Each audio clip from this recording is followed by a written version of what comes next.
मैं उसको दीर्घ आयु से तृप्त करूंगा और अपने किए हुए उद्धार का दर्शन दिखाऊंगा। बृहस्पतिवार 2 मार्च 2023। आज के मनन के लिए मैंने आप ही के लिए चुना है लूका अध्याय 22 और उसका 67वां वाक्य। यदि तू मसीह है तो हमसे कह दे। उसने उनसे कहा, यदि मैं तुमसे कहूं तो प्रतीति ना करोगे। आपका दिन आशीषित हो। जब आपके पास एक पूर्व काल्पनिक विचार हो तो उसे कोई बदल नहीं सकता। आइए इस वाक्य पर मनन करते हैं। आज की सुबह का विषय है पूर्व कल्पित विचार।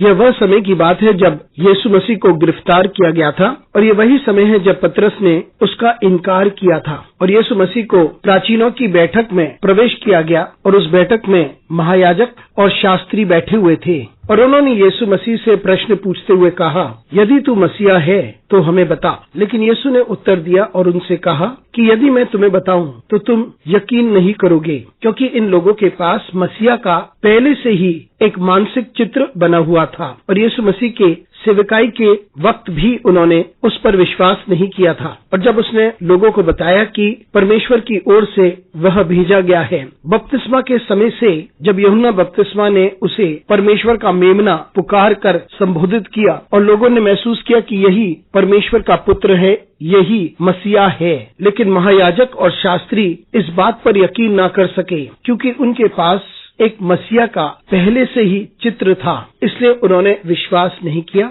और यीशु मसीह नहीं चाहता था कि वे उन्हें इस बात का प्रमाण दे कि वही मसीहा है। और उसने उनसे कहा, यदि मैं तुम्हें बताऊं तुम तब भी विश्वास नहीं करोगे। मित्रों, यही हमारी परिस्थिति है जब हम कुछ बातों के बारे में सोचते हैं। हम अपने विश्वास को परमेश्वर पे रखें, ना कि एक पूर्व विचार पर। हमारे पास पहले से ही एक मानसिक चित्र होता है चीजों के बारे में और हमें लगता है कि ये कभी बदल नहीं सकता। यदि हम परमेश्वर के पास आएं और उससे कहें कि इन्हें बदल दे, वह ना बदलेगा, क्योंकि हमारे पास पहले से ही एक विचार बनी हुई है और हमारा विश्वास भी भिन्न है। उसे हटाना जरूरी है। हम प्रभु के सामने अपने पूर्व विचारों को हटाकर आएं और विश्वास के साथ उसके सामने आ जाएं। यदि हमारे पास विश्वास है तो हम पहाड़ों को हटा सकते हैं। इसलिए किसी बात को लेकर हमारे पास एक पूर्व का विचार नहीं होना चाहिए और कुछ भी सीखने से पहले, अनुभव करने से पहले हम परमेश्वर के अद्भुत काम का अनुभव करें। और यदि हम उसके सामने